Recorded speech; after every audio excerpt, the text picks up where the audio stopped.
Yes, people, welcome back to Lee Judges TV. Albert's talking points, plenty to discuss. Transfer aftermath. But before we get into it, people, let's hit the intro.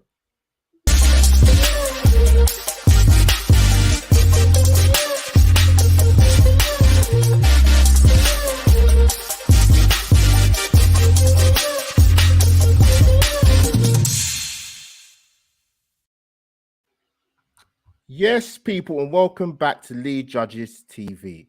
Albert's talking points episode I actually cannot remember. And that's the God's honest truth. I'm not going to come on here and wing it, people. People in the chat, thank you for staying with us. Apologies for being a little bit late, technical issues here and there, but we have finally made it. Yeah, plenty to discuss about, but not a lot to talk about. It's a strange combination, but you guys will get what I mean, man. Big up to the people in the chat already. AAA, thank you. People, as I say, don't just smash the like button, obliterate the like button, people. Let's get them likes up. But yeah, listen, people, we are in February. January transfer window is done, dusted, finito. I was thinking, you know what? I knew I was going to do the show today, JC. Before we get started, actually, let me introduce my brother from another mother. Fantastic debut last week, my friend. Great feedback. And yeah, welcome back again to discuss the activity, lack of activity in the transfer window. Welcome back, brother. Oh no, thank you very much for inviting me back on. Really enjoyed last week. So yeah, very grateful to get another chance to share this platform with you on Lee's channel as well. So really appreciate it. Yeah, no, much love, man. Of course, brother. Of course. People in the chat, man, this is going to be like a kind of almost like a therapy session, really. But I don't know if it's possible for me or my bro JC to even possibly cheer you up or give you some positivity. But we're gonna try, but it's gonna be very difficult. So yeah, like I said, JC, I knew I was gonna do this show. And it wasn't ever really gonna be a format, to be honest with you. After what I saw sort of yesterday. But JC, I think the most kind of obvious question, the way to start this is to we're going to obviously cover the whole of the transfer window in terms of the whole of January, but when you sort of woke up yesterday morning or, you know, went to bed the night before, in your honest opinion, what did you think Arsenal were going to do? So, I think my expectations yesterday when I woke up in the morning was based more around hope rather than what was realistically going to happen. All Arsenal fans and even non-Arsenal fans could clearly see what we needed going into the second half of this season. It was very obvious. And for whatever reason, Arteta, Edu, the board, they're being very picky with the types of players now that they're looking to target. They don't want to be held to ransom over, certain buying certain players. Yeah. But also they don't want to be in a position where they're buying players like Mustafi again, where they're at the club for way longer than they should be. They sell them for no money. And they're just really poor sales. And I think realistically, the only player that we could have bought was Isak.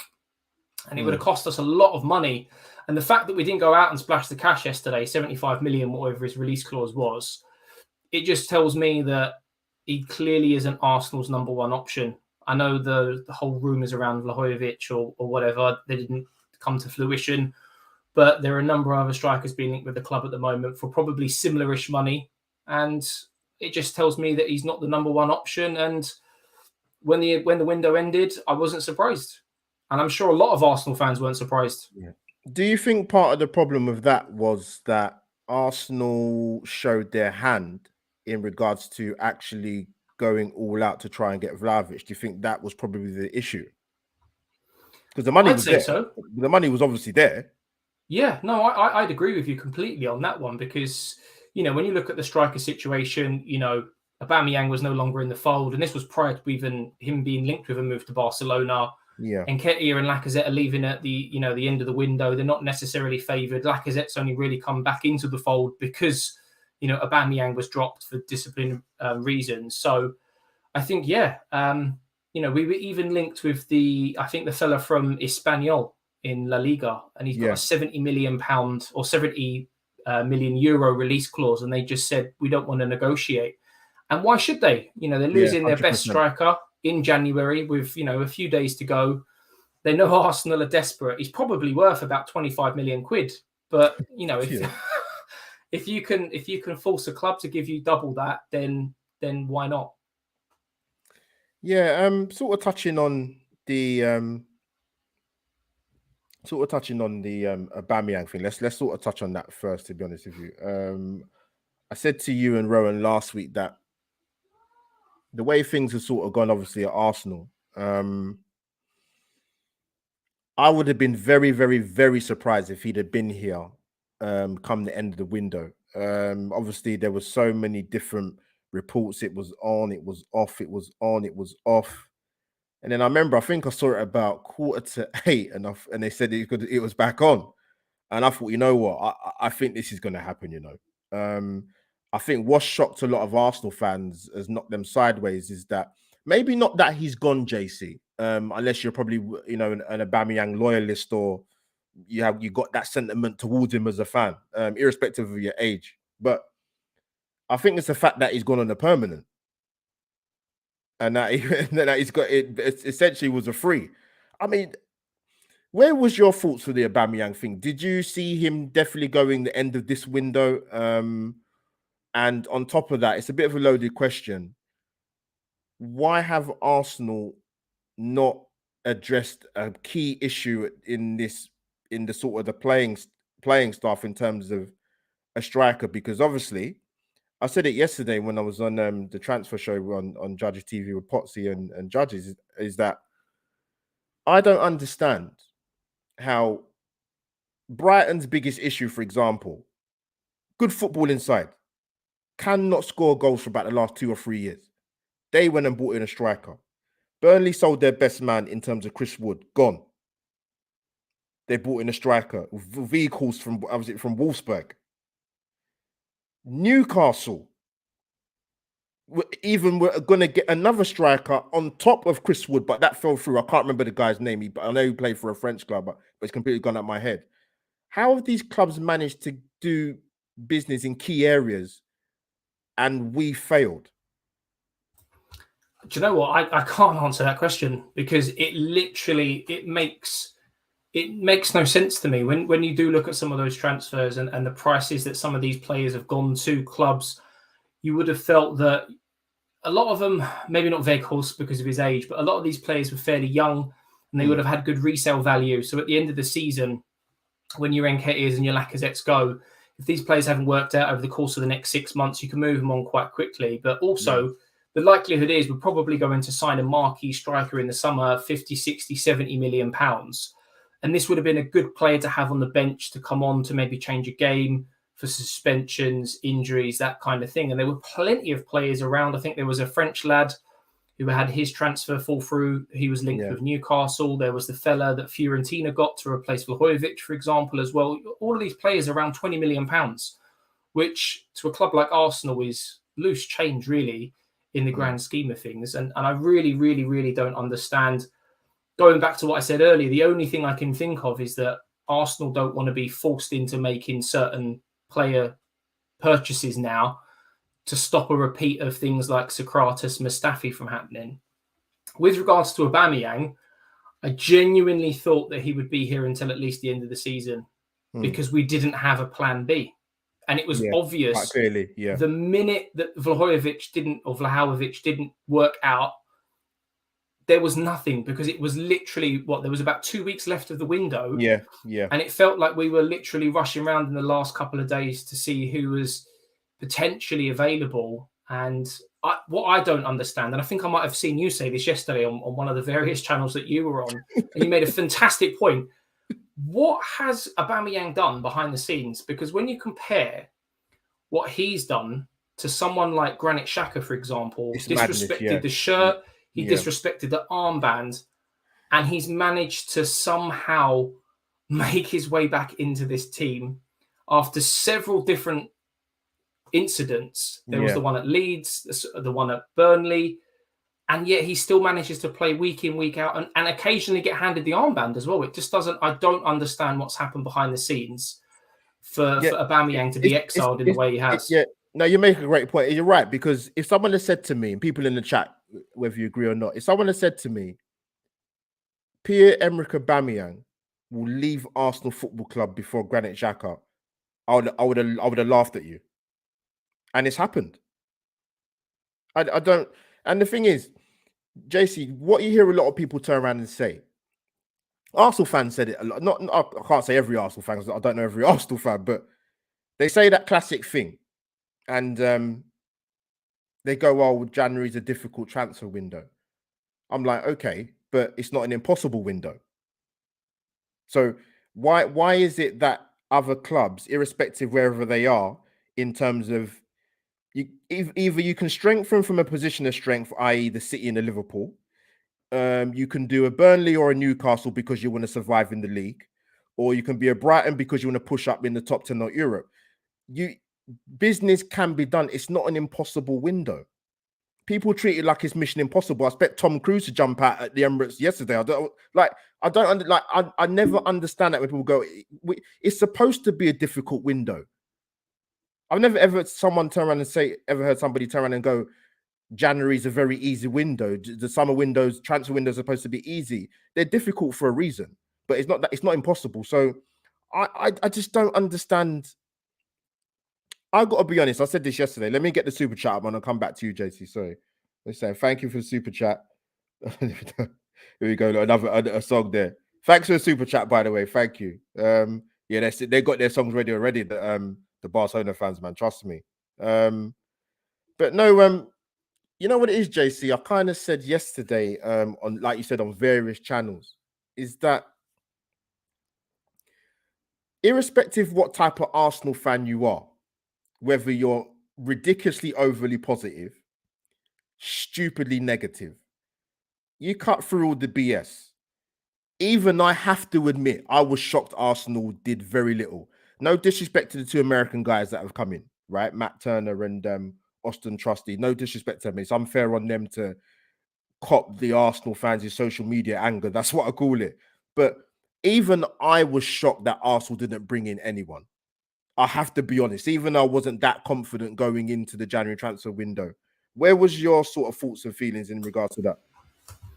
I was shocked as well, especially coming into the window prior to what eventually happened. I think it was glaringly obvious, sort of mid-December, with Thomas Partey being sent off to AFCON, that we needed a midfield player, and it was back to even further when Ainsley Maitland-Niles went out on loan sort of mid-window, leaving us real short in the centre of the park for our cup games.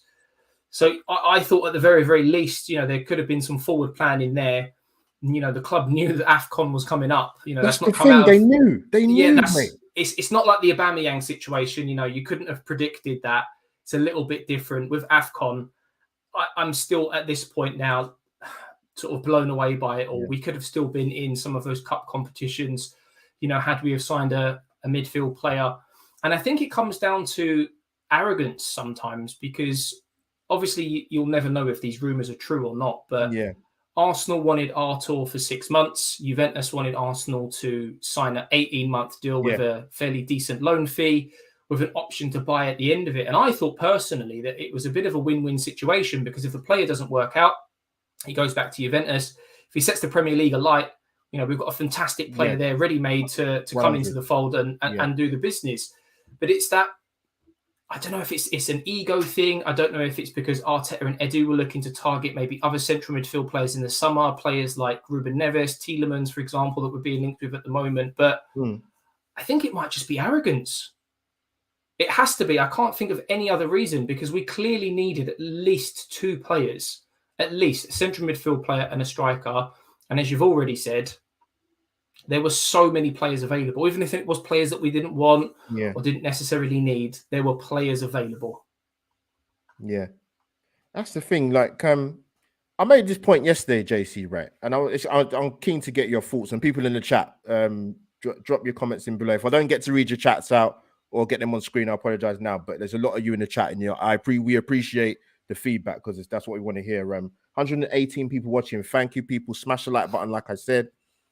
I said that one other aspect for me, which cannot be ignored. You can ignore it if you want to, but it does play a massive, massive factor. Is that I made the reference that if I'm a player, and this was for example, and you had a choice to play for Mikel Arteta or Steven Gerrard, I know who I'm going to choose. And someone said to me, did they disagree? I said, but why? I said, I'm not being funny, but sometimes with players, the managers do have a significant pull. No disrespect, and this is not firing shots at Tottenham. No disrespect. If Conte wasn't there, do you think Rodrigo Bentancur would go? Do you think Coutinho would have gone to Villa if Steven Gerrard wasn't there? And listen, I'm not saying Steven Gerrard's, he's been in the managerial game for 10, 15 years, because he hasn't, but he has that something about him why players might look at it and go, you know what, I want to play for him. I don't think they get that feeling with Mikel Arteta. And like people say, players talk. I think it's that winning mentality as well, though, with Gerrard. It is, isn't it? I know, like you said, I know it's not, I know he hasn't really achieved much, but, winners breed winners. And Steven Gerrard is, a winner at player level. I know he never won the Premier League, but he won big titles in the Champions League, for example. And again, I know it's only the Scottish Premier League, which is, frowned upon in terms of the playing level. But at the end of the day, he took the right route, shall we say. Rangers were definitely not the favourites to win the league that year, with Celtic, with the way they play most seasons. So, I completely get it. I completely get why. And it's the same thing with Conte as well. I know he's manager of Spurs and we don't like it, but, he's won various titles abroad. Yes, and he has the pull. Yes, that's what I'm saying. And I don't see how people can't, I'm not saying you can't question, you can't disagree with me or someone that might say something similar, but that has a massive factor to do with it. That can't be ignored, man. That's one of the key things about transfers. That's what I'm saying. Oh man, but it's frustrating. Even I must admit, even the guy that was at the Emirates Stadium yesterday for Sky Sports News, Geraint Hughes. I said it yesterday. I said if it was down to me, I would have gone down to the stadium and said to him, Geraint, just go home. Nothing's going to happen here for Arsenal. You're not going to give any Arsenal fans any good news. And I think for me, and I'm going to again come to you, JC, to give you a bit of context to what I'm going to kind of ask you is, one of the key things, and people have said it in the chat, if you can't get your plan A in terms of preparation and planning to buy players, not just January, but in the summer window as well, what is your contingency plan? What is plan B? What is C? That was the biggest thing for me coming into January, even though I wasn't that confident. What is Arsenal? What is their strategy? And I haven't seen it. I don't think there was a plan B and C. I think the strategy was, you know what? We are absolutely going to clear the decks, get rid of who we can, however we do it, loans, terminate contracts. Is that really a good strategy? Yes, we saved some money on Aubameyang's wages, but come on, man. Look, we sold the guy in the last hours of the transfer window. That wasn't planned. Exactly. No, it wasn't planned.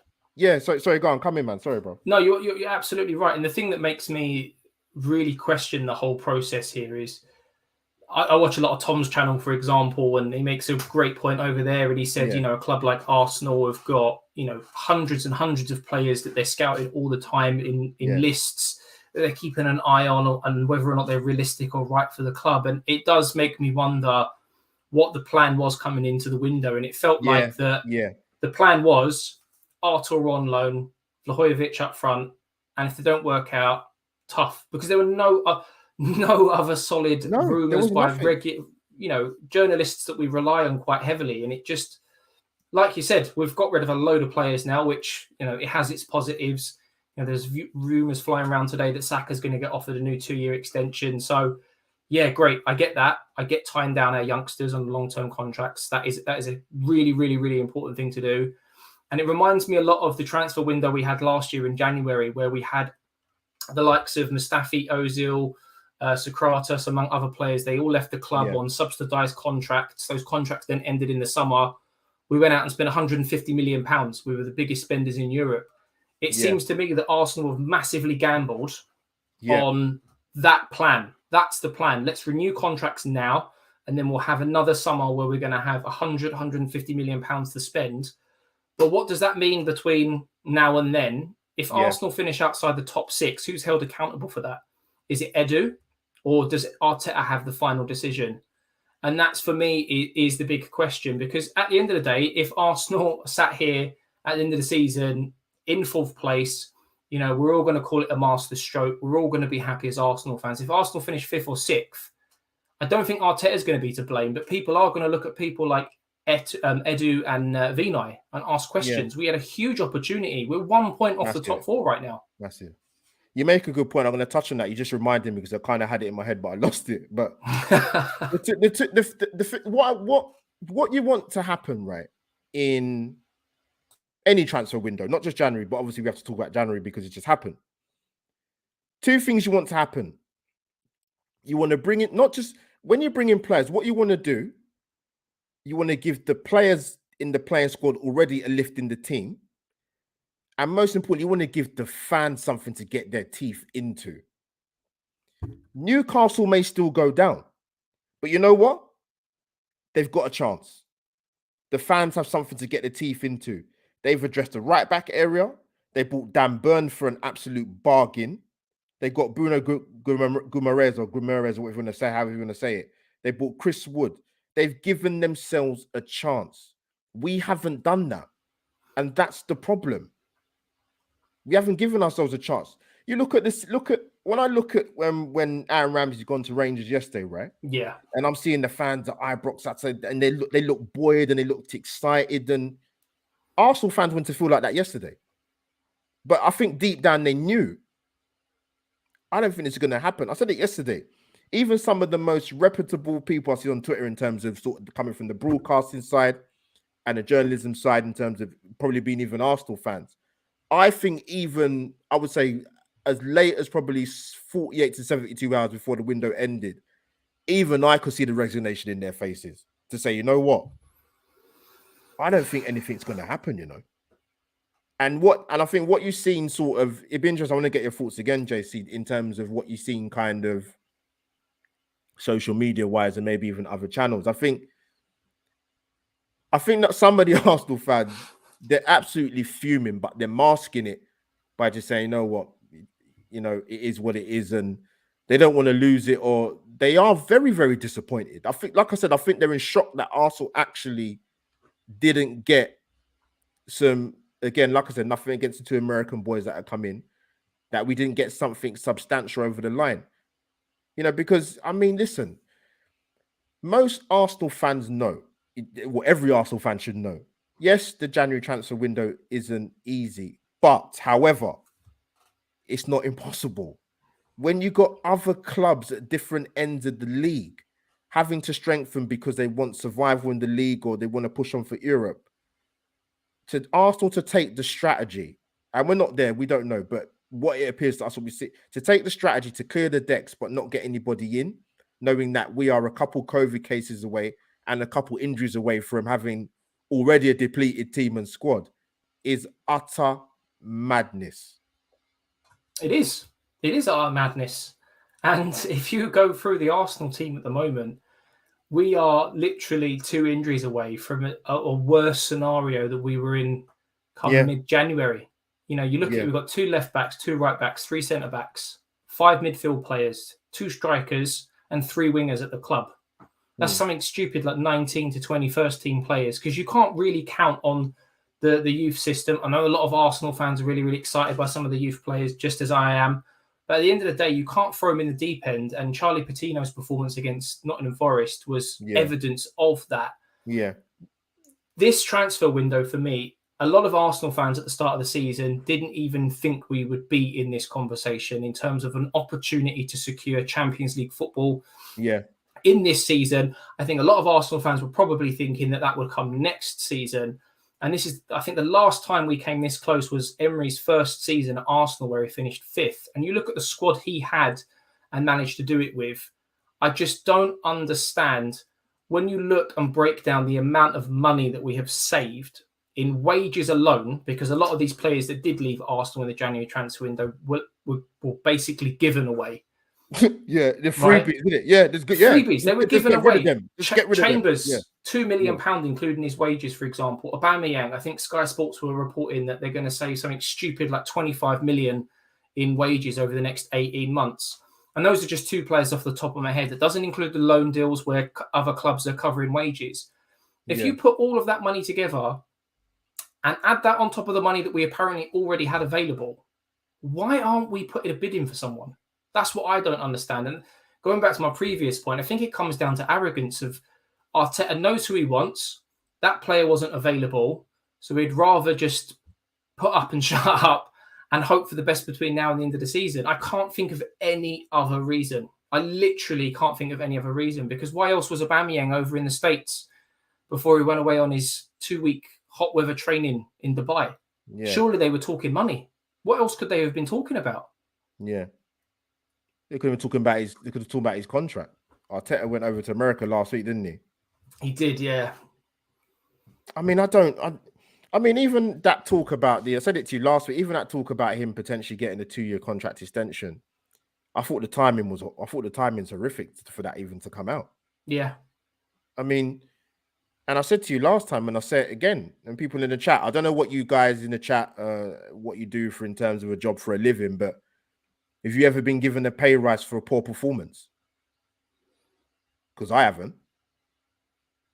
If I'm underperforming, why am I going to get a contract extension?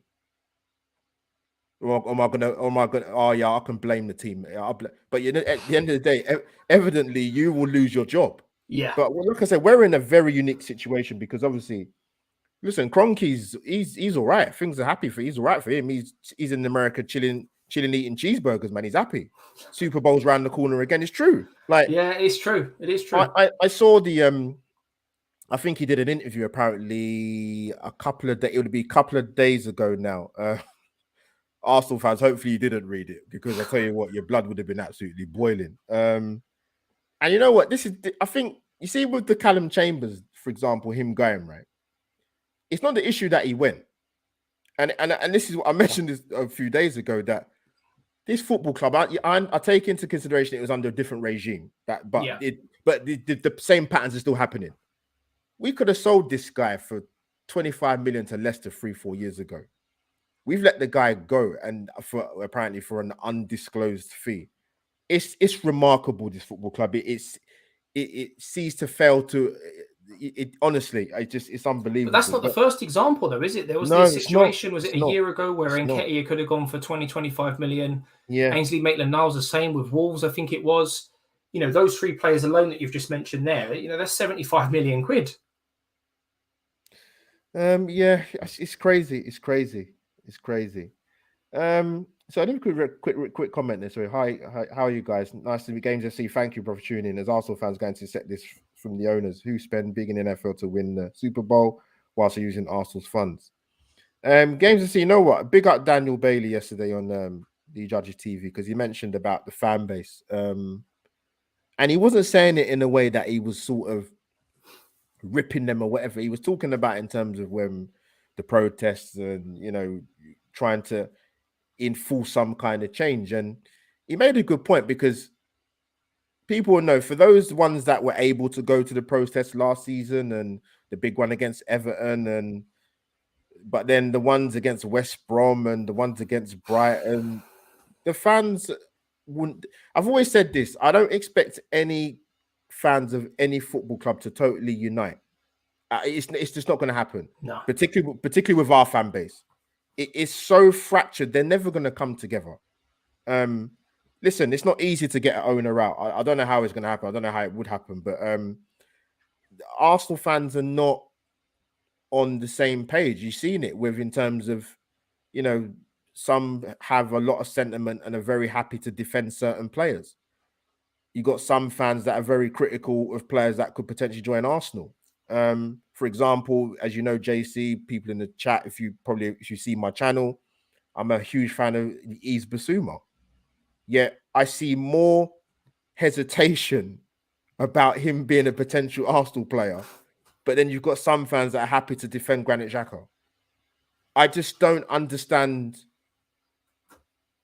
I don't understand the logic. I just don't understand it. Why would you have an issue with a player potentially who could come to Arsenal and make us better than what we already have?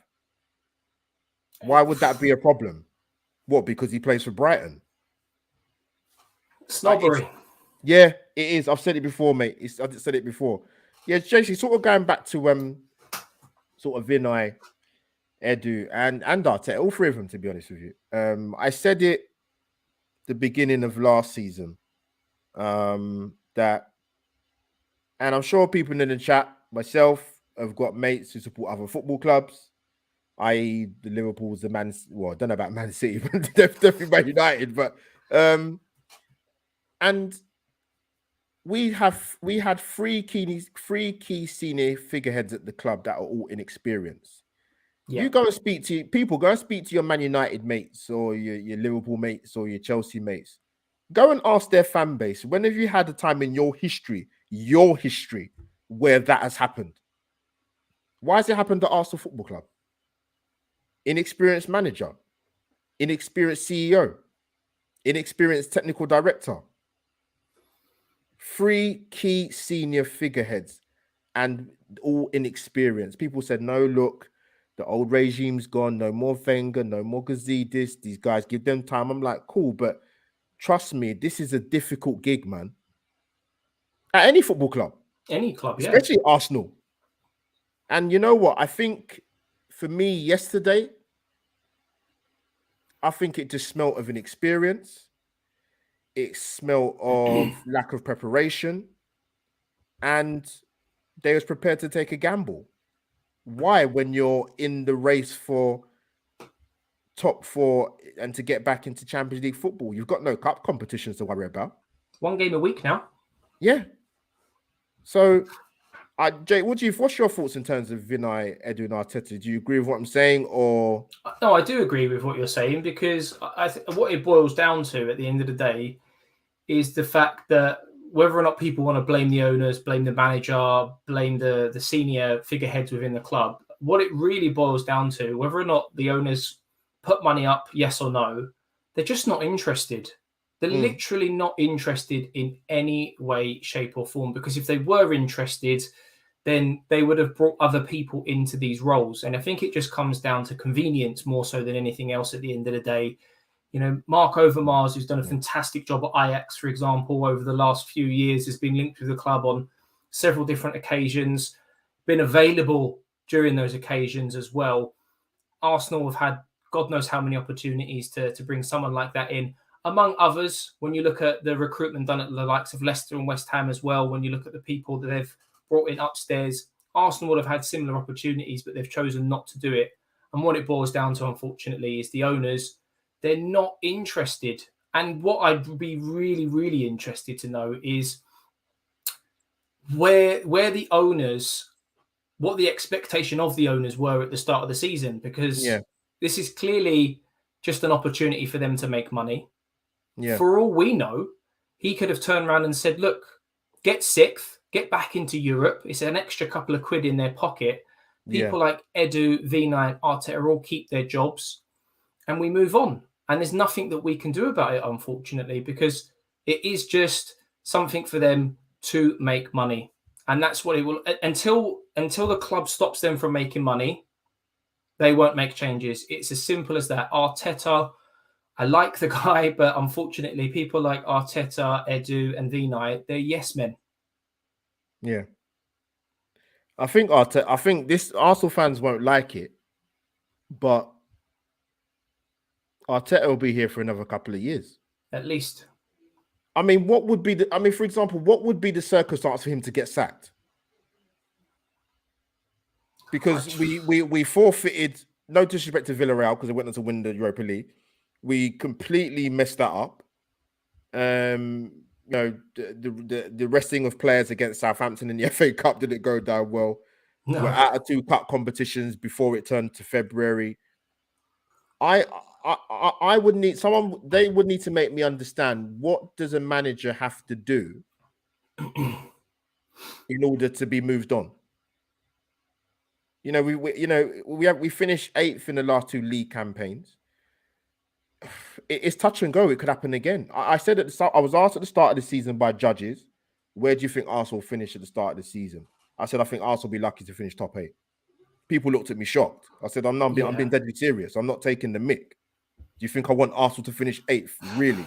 Of course I don't. But no, none of us do. I can't sit here and pretend that, there's enough in this team and there's enough in the squad, which there isn't, for them to go and sustain a top 6 challenge. If you go and find a video or any content I've ever done where I said Arsenal finish the top 4 this season, because you'll never find it. and I don't say that in a way that I'm proud to say that, because I'm not. No. But this team, we talk about trying to catch up the cities and the cities and the Uniteds and the Chelseas, and we have to look what's behind us. Wolves, Leicester for a few years. Yeah, West Ham now. West Ham. It's going to be tough, man. And we still got some tough games, mate. We still got to play United, I believe. We still got to play Tottenham. We still got to play Chelsea. Yeah. We still got to play Wolves twice. Are Arsenal fans confident? Because I'm not. And I know people in the chat are not confident. Why would you be confident? I've seen people jumping in the live streams yesterday, in example, in the chat, talking about you're being pessimistic. You need to get behind the players, get behind the manager.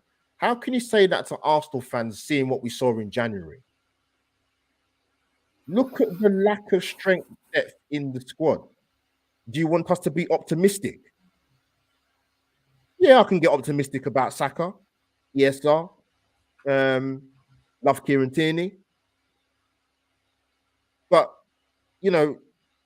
what was there to be optimistic about after yesterday? I'm struggling, JC. I don't understand. I get Arsenal fans, you want to find the positives. Of course, we want to find the positives, but you can't tell me after seeing the last 4 weeks to tell Arsenal fans not to be pessimistic.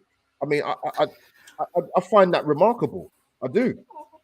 It's difficult because at the end of the day, we're going to have.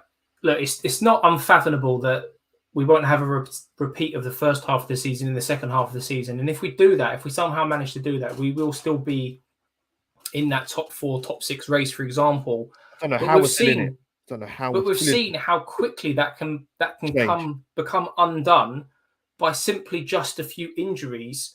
Yeah. And if anything, now we've put ourselves in a worse position because we don't have Ainsley Maitland-Niles. If we get into a situation where Thomas Partey and Granit Xhaka are both suspended, or one of us injured and one of them suspended, we're down to bare bones. If Lacazette gets injured, we're relying on Nketiah. As I said, my God. Yeah. I know. We're literally going to have to, and I really do, as an Arsenal fan, we all hope that everything works out perfectly between now and the end of the season. And that means no more injuries and no more suspensions. And can any Arsenal fan, hand on heart, say that we will go between now and the end of the season with 0 injuries and 0 suspensions? It's not going to happen. No, it's not. And that's the thing. You're right. It is. The thing is, I look at the season, JC. Right. Look, we've got was it 16, 17 games left? I can't bloody remember. But we're out of both cups. Like, well, I mean, you're coming. Lucky, I'm going to meet you for the first time. You're coming down for Brentford, right? I almost feel like to say to you, JC, you know what? Don't come. I'll give you your money back. I'm being serious. The season, to me, going out of both cups, man, I tell you, it was a killer. To me, yes, the January transfer window was important to try and build on what the team had done before getting the results before the Man City game on New Year's Day. But I look at the season, mate. We go to the games. Listen, I enjoy meeting the people before games. People in the chat, I don't know where you live, whether you're in the UK or not. I'm happy to meet you and say hello. I'll get more fun out of talking to you guys than probably watching Arsenal. It's the damage was done in that transfer window. When, to me, those first 2 weeks were imperative to be active, man. And it wasn't done. It wasn't done. And like you say, the games we've got left this season, it's going to be tough, man. I think this is not. This is going to be a very, very painful last quarter of the season. It is.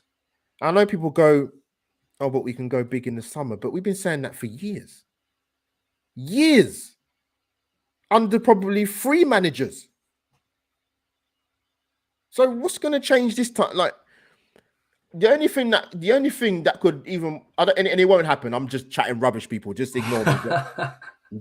They win the Super Bowl, the flipping Rams, and he somehow wakes up and smells the coffee and thinks, you know what, let me help out my other, sports franchise in Arsenal. That's not going to happen. But I don't know what to say, because the thing is, when you got an absent owner, and you know what, Jason, what I should have done, I was trying to find it, but I think I kind of remember it. I don't know if you guys remember, Liverpool won the Champions League. They beat Tottenham, right? Is it J.W. Henry, part of the Liverpool hierarchy? Yeah. The man came out and said they're not happy with the season, even though they won the Champions League. That's the owner saying that. That's what you want. And that's what I'm saying. That's what you want. Yeah. The man, they've just won the Champions League, and the man said he's not happy. Our owner, listen, that's what you want. Like you said, that's what you want. I can't ever imagine Stan Kroenke saying that. No, and do you know what? I don't even think it comes down to spending money, because it's the summer just gone. We were the biggest spenders in Europe, 150 million or whatever it was. Yeah, that can't be used as an excuse anymore. Arsenal don't spend money. Arsenal don't. We spend money. we do. Since the Kroenkes have taken over full ownership of the club, we've bought. I know it hasn't worked out, but we bought Pepe. We bought a player for 70 odd million pounds. Arsenal didn't do that sort of stuff before. Yeah. Since Arteta's taken over, he spent 250 million pounds. I don't think it's down to the money being spent and the money being put on the table. It's about the way the club is run, the way the money is spent, the recruitment of the club, and just the general day-to-day ins and outs of how the club is run. There's no care. There's no care within the club anymore, unfortunately. Everything is left down, what feels like just to Arteta to basically just get on with it. And whatever he wants to do, they're just like, okay, we'll go with it. Yeah, like I find it fascinating how you can have a strategy like that. Just as a business model. Oh, you know what? We're out of 2 cups, no European football, 2 8th league finishes in the league. And then you got Arsenal fans that want to tell you, but you need to look at the context. Are you joking? What context? Tell me, listen, I like to think I know what context means. If you see my content and we've collabed together plenty of times, and RJ in the chat, someone please tell me the meaning of context. We go and watch the games. We watch the football we see. I'm not saying there hasn't been improvement, but my problem is, since Arteta's been there's been very little improvement. Very little. If you're being honest, listen, I love Tomiyasu, love Gabriel, but I could see in a situation in a few years' time where they're going to be part of that sort of the makeup of the team over the 5-6 years, where they just get drawn down and dragged down and making mistakes. And you hope it doesn't happen, but it's tough, man. The seasons, like I said, going out of both cups for me was a killer, absolute killer. But yeah, Jace, I think the only thing I sort of want to ask you, because we're 43 minutes in, guys. Thank you for the brilliant interaction in the chat. The chat's been very lively, great stuff. 164 people watching at the moment. Like I say, people, obliterate the like button. So yeah, the January transfer window's done, man. Like I said yesterday, I think I've done more shopping at TK Maxx than Arsenal done in the January transfer window. And there are other retailers out there, people. So not just TK Maxx, but JC, like I said, we've got a little bit of a break. We're back against Wolves on the 10th, as far as we're aware, and there's not going to be no cancellations. I'll be honest with you, man. I'm not looking forward to that game, man. I'm really not. I think Wolves is a tough game anyway. It is. I think they play some very good stuff. I think Bruno Lage just got them playing brilliantly. I'm not sure, man, where we go from here, man. I think it's almost apathy, man. Watching Arsenal, it is. Like I said, I'm going to enjoy meeting you and meeting Arsenal fans before the games, but it's tough, man. I think people just they're even numb to it in terms of Arsenal sort of negotiation side of it, and they're just fed up, and I get it. It's not easy to come on podcasts and talk about this, but we have to because we love the club and we want Arsenal to do well. But it's a very difficult sell from so many different points of view, from the ownership to Vinay and Edu to Mikel Arteta. Players we still have on loan. Yeah. Who we haven't sold. Someone mentioned it in the chat. I've never known a football club take away the sales of Iwobi, Ox. We are absolutely rubbish at recuperating money. You'd have to go back to the days where we sold Overmars and Petit for any decent money we've got for players. And this is under two different regimes, by the way. Yeah. Just goes back to what I said earlier about the club not caring. I don't think they care because, and it pains me to say this, it really does pain me to say this, but coming to the end of the window yesterday and watching Spurs potentially get £40 million for Dele Alli. I know. And then insert a £65 million buy clause for Ndombele for his loan. That's over £100 million for two players who have done what in the Premier League over the last year or two? Yeah. Why can't Arsenal do the same thing? We're giving players away for free.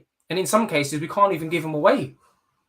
Yeah, because you know what, JC, they'll turn around and they'll go on Twitter and they'll go on Instagram and say that January is a difficult transfer window. That is what I heard yesterday. You know, people said in the chat, there's too much excuses of Arsenal. There is. Oh, but we spent in the summer. So, does that mean you can't spend in January? Like, what is this? Like, I don't understand. At the end of the day, if you're an ambitious football club, and I was one who said it, I think on this show last week, you know, Arsenal showed great ambition in going for Vlahovic, for example, and it was a really ambitious move. But if you want to show ambition, go and buy players. Arsenal have got the money in the bank, and we had a fantastic opportunity to really put ourselves in the driver's seat, and we've missed it.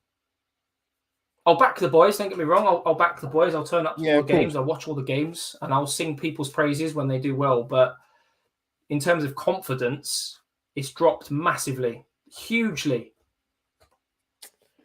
Yeah, it's mad. I mean, I think I've only got one more thing to ask you, and we're going to depart and enjoy the rest of our. Is it Tuesday night? Yeah, that's the one. Yeah, it is. I think so. Yeah. People, so get your virtual waves goodbye, man, because me and JC, I think we've kind of talked out what we need to talk out and get it off our chest, and great interaction from you guys in there. But I mean, what is there to say other than, because people have mentioned, they go, well, you know, it's going to be a big summer. I've heard that for about the last 10 years. What's going to be different this time?